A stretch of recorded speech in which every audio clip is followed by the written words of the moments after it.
Hey guys, Moneyman300, and I got another tips and tricks video here, and this one is going to be about how to beat your rivals. So finding, and the key to doing that is finding the right car and the right parts. It's not always easy, especially you can't just take a car and throw all the parts on it and run out there and throw your tune on it and drive it, because you're usually limited by class. You're trying to do class B, C, D, A, whatever class it is that you're in. So how do you find that right mix of speed and handling parts to be able to do well? And I got a few tricks here that you can use to go ahead and do that, and it's using the replay system in Rivals to do, and it can give you a few different things. So what I'll do is, I'll come in here and maybe I want to build, for this case, I've been kind of looking for something for Prague Short, which I actually already have an okay time on it, but I know I can get better. So I'm going to come in here and I'm going to take a look. Okay, here we go, Prague, and I want to look at the leaderboards here, and I'm going to take a look at what cars are doing well. So immediately I can see all the cars are doing well. By the way, I love Class B because look at the leaderboard. All right, there's tons of different cars out here. Once you get up to A, the leaderboards get very dominated by just a couple of cars, and it seems like even C and D, but B looks to me to be the most balanced. If you like a lot of different cars, B looks awesome. But I'm browsing through here, and the car I landed on is I wanted to do this WRX 05.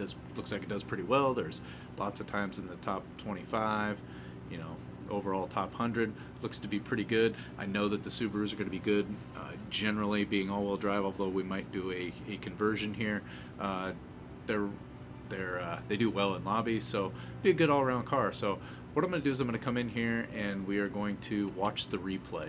This is going to do a couple of things for you. So if you're struggling on how to drive a specific track, go pick a replay of the top guys and watch how they take corners. Watch when they brake. Listen to how they shift. Watch how they take each turn in and out of it, and you can really learn a lot. And then once you get good enough, you can start to set them as your rivals and kind of follow them and be able to follow them around the track. Early on, if you don't have the right build and tune, though, you're never going to be able to keep up with them and follow them around. In my opinion, it goes build number 1, driving number 2, and tune number 3. You could maybe flip those other two around, but the build is so important. So here we are in here. First thing I'm going to do is pause it and change my camera view. What you want to do is you want to get to the camera view that you normally use. So you go over to the camera type, hold the A button down, and then switch over to game cameras. And you can see I'm already in between. I can hit X to switch. If you're a in-car guy, a hood, bumper. I am rear behind the car is what I normally drive. So I'm gonna do that just so I get a good view of what he's doing. And the next thing I'm gonna do is I'm gonna go ahead and take a picture of this and take a look around the car to see what I can see. So first thing I like to do is look at the tires, and those look like race, hopefully not drag tires. And I could tell that by, I just know what the tires look like, and you can go into the tuning and the parts area and look at that. Those are race composition. Come over here on the other side, a little better light maybe, but yeah, race. And some people putting drag on there. I'm just gonna hope those aren't drag. They're difficult to tell the difference. I can also see that there is Forza Aero front and back, so I know we've got that. So, and I've got some information. Those are also some pretty wide, pretty large rims, 19-inch or so maybe. Hard to say exactly. And I can see that these running the roll cage inside of there, and that is most likely an upgraded exhaust as well. And then you can even come in here and you can get a sense of if they're running a lot of camber or not. It doesn't look like it. Usually you can see them kind of leaning in. So you can see the back wheels, just the tops of them are in more than the rear. So there's some negative camber there. There's a better view of it. Almost looks like there's more negative camber in the rear than there's the front, but here's a good view. You can see the tops leaning in, so there's some negative camber in there. You can get a view of that. So these are all good things. You can learn a lot of information just by looking at a car. Give you a lot of good things that you can now take a look at and use for your own build. And what I'll do is I might go look at 2 or 3 different ones if there's a lot on the leaderboard, because not everybody's running the same thing. There's going to be subtle differences. They might not have the same wheel sizes. You can even get as details looking at the wheels here, and I can't really read what those are. They're P1 Racing, but I don't know company name there, but yeah, so there's that. So then what I'm going to do is I'm going to back out of here, and we will we'll listen now. So I'm gonna, let's start this, and I'm listening to if I can hear a turbo whine. Kind of listen to the shifts. I heard a turbo decompress there. It's what seemed like it to me when he downshifted. So I just listen to kind of when he shifts. I'm listening to the engine. And then what can help here also? Here you go. You go to that in-car view. Now you can hear it. So he's definitely got an aspiration conversion on here, or he has an engine conversion with the turbo. You can hear that. You can even hear it more if you switch out to the hood view. You can really hear it. Hear it decompressing out. I think that's probably like the twin turbo option, or it's maybe part of the. Could even be part. So I guess tricky because some cars come with a turbo on it, but I'm sure this is going to be upgraded to some degree out there, so you can see that. And the other thing, as I mentioned, you might want to do is just watch him run a lap. How's he running this thing? Listen to his shift points, and it's gonna flip back in here. So I might take a quick look and see. And you watch his brake lights. You know there's a turn coming up here. As he hits a little brake right there off that bumper, and then another little brake. And other than that, he's not on the brakes at all. Really takes that wide. And this car's probably not going to be real fast, and probably going to handle pretty well though. No brakes in there at all. And then just gets on it coming right out of that turn. So you kind of take some mental notes there of where they're doing. I mean, I'm not the world's greatest driver. Not as good as the guys that lay down some of the top times. And I can get top 100 times, and I can occasionally drop a top 50 time. But this is how I learned how to drive, is watching them and thinking about, as if I were driving here. Am I on the brakes? Am I on the throttle here? Where am I shifting? So yeah, so you can learn a whole bunch about that from there, in using the rival system to your advantage. Let me back out of here. The next thing I would do is then I'd go buy the car, put the parts, so I knew that there were some parts and things in there that they had, and we'll hop over there, and I'm gonna go actually buy the car and put it on here and show you what we got. Okay, so I went in, bought the car. Now we're gonna go in and upgrade this thing. So the first thing I'm gonna start off with is the conversion area, and take a look and see if I think a lot of people have been doing rear-wheel drive swaps on these, and it's because you get some extra PI, and it's, tuning rear-wheel drive cars is pretty easy here. My guess is that's what they did, but I'm going to take a look and let's see what this, we have that stock, look at that street. Now they may have left it the same and just ran this street powertrain, which is really good. I did this, if you watched my video on the Evo 6, this is pretty much the same engine that goes in there, and it sounded like that engine. I could hear the turbo and those things. That sounded real similar to what I've ran before. So I might try that first. You can always come back and do this one. Another trick is that if you know somebody on the leaderboard that posted their tune, you could come in here, and before you buy any parts in there, come in, take a look. At the setup, I'm looking for somebody that's B600, and let's say this, this BDR, box had a, was one of the top 100 times, and I wanted to see what parts he put on it. I can just load this setup, and say I loaded that, and if I come back here, it's going to take you into, you're going to come back to right here, and as soon as you click on one of these, it's going to say, hey, this is locked, do you want to remove this? Well, you click remove it, but you still own all the parts, so you'll now see all the parts that person used in there.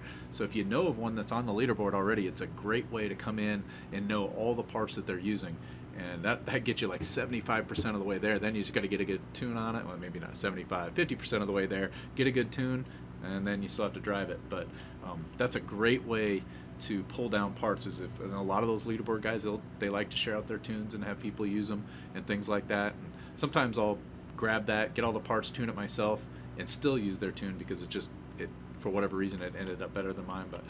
But yeah, so that's a great way to do that. I'm going to go ahead and grab this conversion here, and So we got that engine swap. So we went ahead and swapped. I'm going to leave the drivetrain alone for now, and I'm going to start putting our parts on real quick here. So, you know, we saw that he had the arrow on there, so we will real quickly put front and rear arrow. We left that default blue Subaru WRX colors on there. We said we believed he had the race. Now, so you can see the different, if you look at what they look like here. So you can see here's the default tire. Here's the sport tire. See the pattern changes. And then here's the grip tire. Some of them have street compound also. They look exactly like the stock tire compound. This is how I know. Now look, here's the difference here. Now it's possible he was using drag here, and what they'll do is they'll use the drag tires. And you see this a little bit more on, I don't know, maybe not speed builds. I don't know. I've seen it on a couple of cars, and look at all the PI that you get out of that. So it takes you to 459. Yeah, you lose some of that, but you get like 50 PI. I don't think that's what they did in this case. So we're gonna strap on the those tires there, the full compound. One thing I didn't really look at was the width. So you know, you kind of have to guess on the width.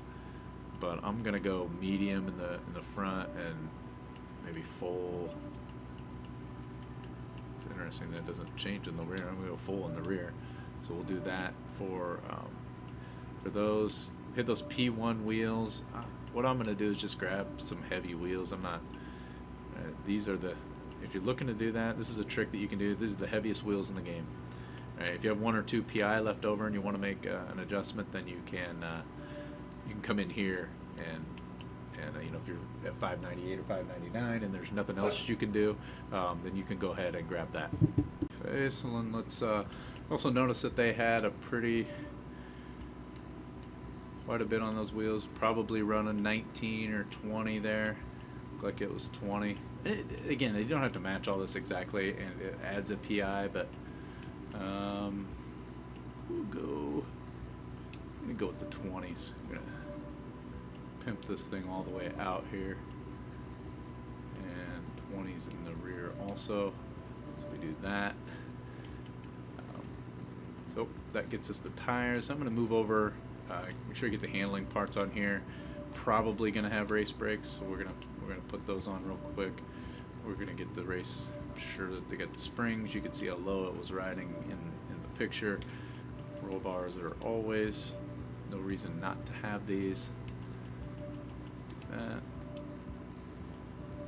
And we will go ahead and put our roll cage in. Get just a couple of PI back, and then weight. My guess. Oh man, I tell you what, I can't quite get. I wonder if I can get 5 PI back somewhere. I didn't see how much. Let me go look at the tires here. Probably just going to be one down on the weight reduction because it probably won't be fast enough anyway. Yeah, that's quite a bit there. Look at that. So this is where you kind of have to guess on what's going on. I could do this. Come out of here. Come back in here, and I can do full race weight. And oh, I'm still 1 over. Probably not going to be this. So we're going to come down 1. I doubt that they're doing the full race weight out there, so we're going to come down 1 off of that. And I got to remember to change those tires, or I could just leave those tires the way that they were. It's probably okay that way. And actually gets me quite a bit of PI out of that. Not going to do anything with the clutch. I will look at the transmission to see. Look at that, 20 difference in the transmission. And for that amount of PI, I just don't think it's going to be worth it. So we're going to stick with the stock transmission. Wow, that's a huge number. Leave the drive line for now in case we come back and need it. And we'll put the differential on, always doing that. So next up, so we got that. Got our drivetrain. So we got 562 left. I'm going to take a look at these tires again. That's interesting. If I come all the way down off, I get another. We're going to leave them upgraded 1, and then go ahead and use the rest of the PI here in the engine components, which I can't do. So, all right, so that solves that mystery. So what we can do, so they're almost definitely doing race weight then. So this is a good. This is a good. Really shows the thought process. Even though I'm kind of bouncing around a little bit, I think this is good to see. kind of how you go about building this, and then I just got to go find one PI somewhere else. I can't, I'm not going to get it in here anywhere. I already have the heaviest wheels. I did put all my aero on, right? Got the aero on there, so that's got all the PI I'm going to get out of that. What were the wheels? Did the wheels change my PI at all? They didn't. Matter of fact, that's probably why we got the biggest wheels on these. Oh, look at that. Yeah, so I'm not going to do that, though. Could go standard there, and I'm not down with that right now. So the other thing I could do is I could go stock width here. That gets me 2 back. And then I could just change my wheels, actually. So now we could just go super light wheels somewhere along. So you got a bunch of them that are 600. 17, 11, 22. So what we want to do is find the ones that are the lightest. So it looks like 22, except I don't like those wheels. So we'll just keep going. 21. Oh, there you go. 22 right there. Those are the ones that, look at that. It's the P1 Racing. So that's what, so actually the ones they had on there. So I'm pretty confident then, now at this point, that this is probably the build that he had on there because it matches up right. I even landed on the same wheel. So from here, you take it, put your bass, go ahead and throw that bass tune down on it. I'm not going to go through that. I have a link the video in here, and you got a great start for a setup of a car. So that's going to wrap it up for this one. So that's how you can use the rival system to go in there and figure out the parts that you need to put on a car to get yourself a competitive leaderboard car or a competitive lobby car, or just something to go out and beat your buddies with, your rivals out there.